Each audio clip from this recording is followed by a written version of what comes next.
My name is John Clayton. I am now 55-year-old next week. I've been in a wheelchair 37 years.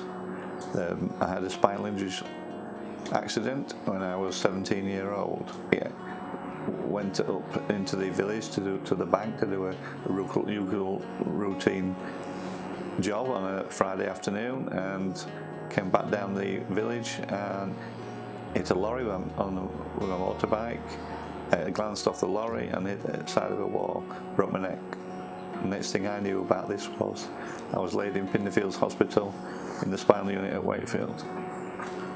And I thought, okay, we've got to deal with this. And I think the spirit that I have inside just gave me forward, kept moving forward to go on. And so over the months of getting up, I went to the OT department to see what I could physically do, which wasn't a lot, because being paralysed from the neck down, there wasn't a lot of things that I could join in with, like the basketball that the guys are doing and things like that. And they said to me, have a go at mouth painting. I stuck a brush in my mouth next to a piece of paper on an easel. Not being a visual person, I wasn't sure what to paint. They said, well, just something that you've done before, you know what you like doing.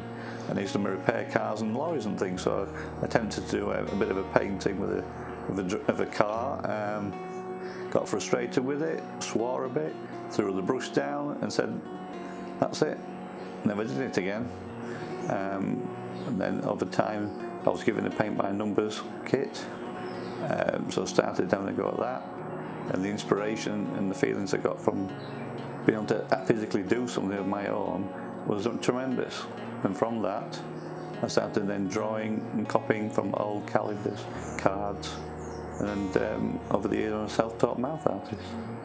From that I've never looked back since, and I can honestly say that without my art I don't think I'd be here to this day, because it gives me a purpose in the morning to get up. I think you never ever get over it. I think you learn to deal with it, and that's the main thing. I met a girl from school who was in our group that we used to hang around with at lunchtime, and we got on very well. She'd had previously been in a marriage with 2 children, and we got together, and I think we were married, and I was married for 7 years. So I'd time of being a parent, which was a great thing for me. Not having children of my own, taking on Richard and Amy when they were very young was an experience that I'll cherish always, because I didn't have time to be John, this disabled person. I was John the dad.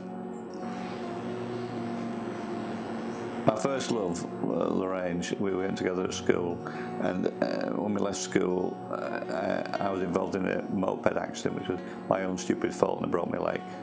And she just come and see me in the evening, and basically I felt sorry for myself, ashamed to say that now, and we parted because I finished it all, and I spent the next 27 years regretting that, because she was the one person I realised then that I loved and still loved at that time. And some years ago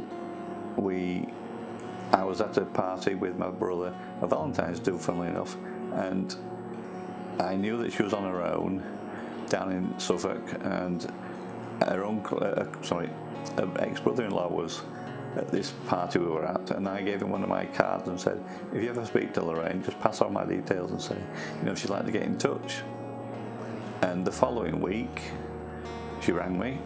We'd not spoken since I left school, which was quite an experience.